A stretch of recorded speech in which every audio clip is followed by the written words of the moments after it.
ಗೃಹಲಕ್ಷ್ಮಿ ಮೂಲಕ ಮನೆ ಒಡತಿಯರ ಖಾತೆಗೆ ಪ್ರತಿ ತಿಂಗಳು 2,000 ಹಣ ಬಂದ್ರೆ ಗೃಹಜ್ಯೋತಿ ಮೂಲಕ ಪ್ರತಿ ಮನೆಗೂ ಉಚಿತ ವಿದ್ಯುತ್ ಸಿಗ್ತಾ ಇದೆ. ಇದೇ ಯೋಜನೆಗಳಿಗೆ ಮೇಜರ್ ಸರ್ಜರಿ ಮಾಡೋದಕ್ಕೆ ಸರ್ಕಾರ ನಿರ್ಧರಿಸಿದೆ. ಮತ್ತೆ ಹೊಸದಾಗಿ ಅರ್ಜಿ ಸಲ್ಲಿಸಿ ಅಂತ ಫಲಾನುಭವಿಗಳಿಗೆ ಹೇಳಿದೆ. ಮತ್ತೆ ಅವರು ಅರ್ಜಿಗಳನ್ನು ಕೊಡಬೇಕಾಗ್ತದೆ. ಮತ್ತೆ ಹೊಸ ಹಕ್ಕಂದ್ರೆ ನಮ್ಮ ಕೈಲಿ ಆಗಂಗಿಲ್ರಿ. ಜೆನ್ಯೂನ್ ಪೀಪಲ್ಗೆ ಹೋಗ್ಬೇಕು. ಅವೆಲ್ಲ ತಪ್ಪಲ್ವಾ? ಎಲ್ಲರೂ ತಾನೇ ಹಾಕಿರ್ತಾರೆ ಓಟು.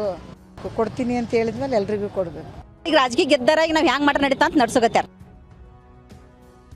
ಅರ್ಹರಿಗೆ ಮಾತ್ರ ನಾವು ಗ್ಯಾರಂಟಿಗಳನ್ನ ಕೊಡ್ತೇವೆ ಅಂತ ಹೇಳಬೇಕಿತ್ತು ಮುಂಚೆ. ಗೃಹಲಕ್ಷ್ಮಿ, ಗೃಹಜ್ಯೋತಿ ರಾಜ್ಯ ಸರ್ಕಾರದ ಪಂಚ ಗ್ಯಾರಂಟಿಗಳಲ್ಲಿ ಇರೋ ಪ್ರಮುಖ ಯೋಜನೆಗಳಿವು. ಗೃಹಲಕ್ಷ್ಮಿ ಮನೆ ಒಡತಿಗೆ ಪ್ರತಿ ತಿಂಗಳು 2,000 ರೂಪಾಯಿ ಹಣ ತಂದುಕೊಟ್ರೆ ಗೃಹಜ್ಯೋತಿ ಇಡೀ ಮನೆಗೆ ಬೆಳಕು ನೀಡುತ್ತೆ. ಆದರೆ ಇದೇ ಯೋಜನೆಗಳಿಗೆ ಸರ್ಜರಿ ಮಾಡಲು ಸರ್ಕಾರ ನಿರ್ಧರಿಸಿದೆ. ಗೃಹಲಕ್ಷ್ಮಿ, ಗೃಹಜ್ಯೋತಿ ಸೌಲಭ್ಯಕ್ಕೆ ಮತ್ತೆ ಅರ್ಜಿ ಸಲ್ಲಿಸಬೇಕು. ಅನರ್ಹರನ್ನ ಕೈಬಿಡಲು ಮತ್ತೆ ಅರ್ಜಿ ಕರೆದ ಡಿಕೆಶಿ ಸರ್ಕಾರ. ರಾಜ್ಯದಲ್ಲಿ ಸಿದ್ದರಾಮಯ್ಯ ಸರ್ಕಾರದಿಂದ ಆರಂಭವಾಗಿದ್ದ ಗ್ಯಾರಂಟಿ ಯೋಜನೆಗಳಿಗೆ ಸರ್ಜರಿ ಮಾಡಲು ಡಿಕೆಶಿ ಸರ್ಕಾರ ನಿರ್ಧರಿಸಿದೆ. ಸತ್ತವರ ಹೆಸರಿಗೂ ಗ್ಯಾರಂಟಿ ಹಣ ಹೋಗ್ತಿದೆ, ಅನರ್ಹರಿಗೂ ಸೌಲಭ್ಯ ಸಿಗ್ತಿದೆ ಅನ್ನೋದನ್ನ ಮನಗಂಡಿರೋ ಸಿಎಂ ಗೃಹಲಕ್ಷ್ಮಿ ಹಾಗೂ ಗೃಹಜ್ಯೋತಿ ಇವೆರಡೂ ಸ್ಕೀಮ್ಗಳಿಗೆ ಮತ್ತೆ ಅರ್ಜಿ ಸಲ್ಲಿಸಬೇಕು ಅಂತ ಹೇಳಿದ್ದಾರೆ. ಅನರ್ಹರನ್ನ ಮಾತ್ರ ತೆಗೆದು ಹಾಕ್ತೇವೆ, ಅರ್ಹರನ್ನ ಕೈ ಬಿಡೋದಿಲ್ಲ ಅಂತ ಹೇಳಿದ್ದಾರೆ. ಸೊ ಯಾರು ನಿಜವಾಗ್ಲೂ ಒರಿಜಿನಲ್ ಹೋಗ್ತಾ ಇದೆಯೋ ಇಲ್ಲೊಂದು ಚೆಕ್ ಮಾಡಬೇಕಾಗಿದೆ. ಅದಕ್ಕೆ ಮತ್ತೆ ಅವರು ಅರ್ಜಿಗಳನ್ನು ಕೊಡಬೇಕಾಗ್ತದೆ. ಯಾರಿಗೂ ನಿಲ್ಸಕ್ಕೆ ಹೋಗಲ್ಲ ನಾವು, but they will have to give an application. ಯಾರನ್ನ ಹಣನೂ ಕೂಡ ಯಾರು ಕೂಡ ತೆಗೆದಾಕಬೇಕು ಅಂತ ನಮಗೆ ಇಷ್ಟ ಇಲ್ಲ, ತೆಗೆಯೋದು ಇಲ್ಲ. ಬಟ್ ಅವ್ರು ಕರೆಕ್ಟ್ ಮಾಹಿತಿಯನ್ನು ಅವರು ಕೊಡಬೇಕು. ಹಾಗಾದ್ರೆ ಎಲ್ಲಿ ಅರ್ಜಿ ಸಲ್ಲಿಸಬೇಕು, ಅರ್ಜಿ ಸಲ್ಲಿಸಲು ಏನೇನು ದಾಖಲಾತಿಗಳು ಬೇಕು ಅನ್ನೋದನ್ನ ನೋಡಿದ್ರೆ, ಕುಟುಂಬದ ಯಜಮಾನಿಗೆ ಮಾತ್ರ ಗೃಹಲಕ್ಷ್ಮಿ ಸೌಲಭ್ಯ ಸಿಗಲಿದೆ. ಅರ್ಜಿ ಸಲ್ಲಿಕೆಗೆ ಅಂತ್ಯೋದಯ, ಬಿಪಿಎಲ್ ಅಥವಾ ಎಪಿಎಲ್ ಕಾರ್ಡ್ ಇರಬೇಕು. ಕಾರ್ಡ್ನಲ್ಲಿರೋ ಯಾರು ಯಜಮಾನಿ ಅಂತ ಇರುತ್ತೋ ಅಂಥವರು ಮಾತ್ರ ಯೋಜನೆಗೆ ಅರ್ಹರಾಗಿರ್ತಾರೆ. ಮನೆ ಯಜಮಾನಿಯ ಆಧಾರ್ ಕಾರ್ಡ್ ಪ್ರತಿ, ಆಧಾರ್ ಜೋಡಣೆಯಾಗಿರುವ ಬ್ಯಾಂಕ್ ಪಾಸ್ಬುಕ್, ಯಜಮಾನಿಯ ಹೆಸರಿನಲ್ಲಿರೋ ರೇಷನ್ ಕಾರ್ಡ್ ಬಳಸಿಕೊಂಡು ಸೇವಾ ಸಿಂಧು ಪೋರ್ಟಲ್ ಮೂಲಕ ಅರ್ಜಿ ಸಲ್ಲಿಕೆ ಮಾಡಬೇಕು. ಈ ವೇಳೆ ಆಧಾರ್ ಸಂಖ್ಯೆ, ಮೊಬೈಲ್ ಸಂಖ್ಯೆ ಬಳಸಿ ನೋಂದಣಿ ಮಾಡಿಕೊಳ್ಳಬೇಕು. ಗ್ರಾಮ 1, ಬೆಂಗಳೂರು 1, ಕರ್ನಾಟಕ 1 ಅಥವಾ ನಾಡಾ ಕಚೇರಿಗಳಲ್ಲೂ ನೋಂದಣಿಗೆ ಅವಕಾಶ ನೀಡಲಾಗಿದೆ. ಇನ್ಮುಂದೆ ಯಾರು ಈ ಯೋಜನೆಯಿಂದ ವಂಚಿತರಾಗ್ತಾರೆ, ಯಾರಿಗೆಲ್ಲ ಈ ಸೌಲಭ್ಯ ಸಿಗೋದಿಲ್ಲ ಅನ್ನೋದನ್ನ ನೋಡಿದ್ರೆ,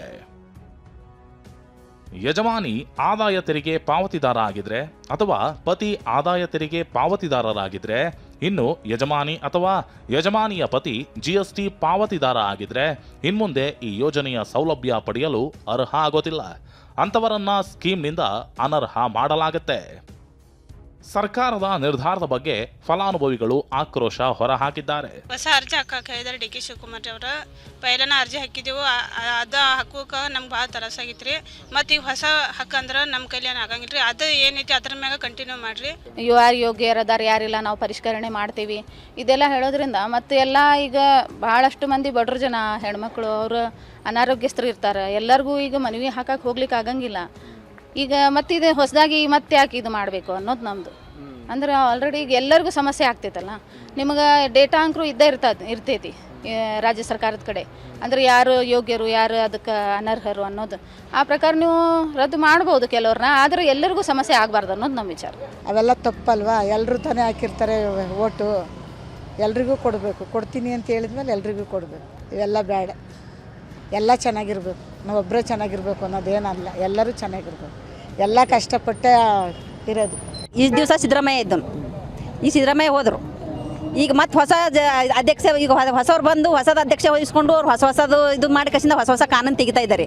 ಅಂದ್ರೆ ನಾವು ಹೆಣ್ಮಕ್ಳು ಹೊಸದು ಮಾಡ್ಬೇಕೇನೆ. ಯಾರು ಎಜುಕೇಟೆಡ್ ಇರ್ತಾರೆ, ಎಲ್ಲನೂ ಇರ್ತಾರೆ. ಎಲ್ಲರೂ ಹೋಗಿ ಅಲ್ಲಿ ನಿಂತು ಕೊಡ್ಲಿಕ್ಕಾಗಲ್ಲ ಸರ್. ಅವ್ರು ಹಿಂದೆ ಏನು ಕೊಡ್ತಾರೆ ಅದು ಕೊಟ್ಕೋತಾ ಬಂದ್ರೆ ಸರಿ ಸರ್. ಅವ್ರು ಏನೋ ಹೇಳಿ ಈಗ ರಾಜಕೀಯ ಗೆದ್ದಾರ ಈಗ ನಾವು ಹ್ಯಾಂಗ್ ಮಾಡ್ರೆ ನಡೀತಾ ಅಂತ ನಡ್ಸೋಗತ್ಯಾರ. ಗೃಹಲಕ್ಷ್ಮಿ ಫಲಾನುಭವಿಗಳು ಹಾಗೂ ವಿಪಕ್ಷಗಳ ಆಕ್ರೋಶದ ನಡುವೆ ಸರ್ಕಾರ ಯೋಜನೆಯ ಆಪರೇಷನ್ಗೆ ನಿರ್ಧರಿಸಿದೆ. ಪ್ರತಿ ತಿಂಗಳು 2,000 ಹಣ ಹಾಗೂ ಉಚಿತ ವಿದ್ಯುತ್ ಬೇಕು ಅಂದ್ರೆ ಮತ್ತೊಮ್ಮೆ ಅರ್ಜಿ ಸಲ್ಲಿಸಲೇಬೇಕಿದೆ. Bureau report, TV9.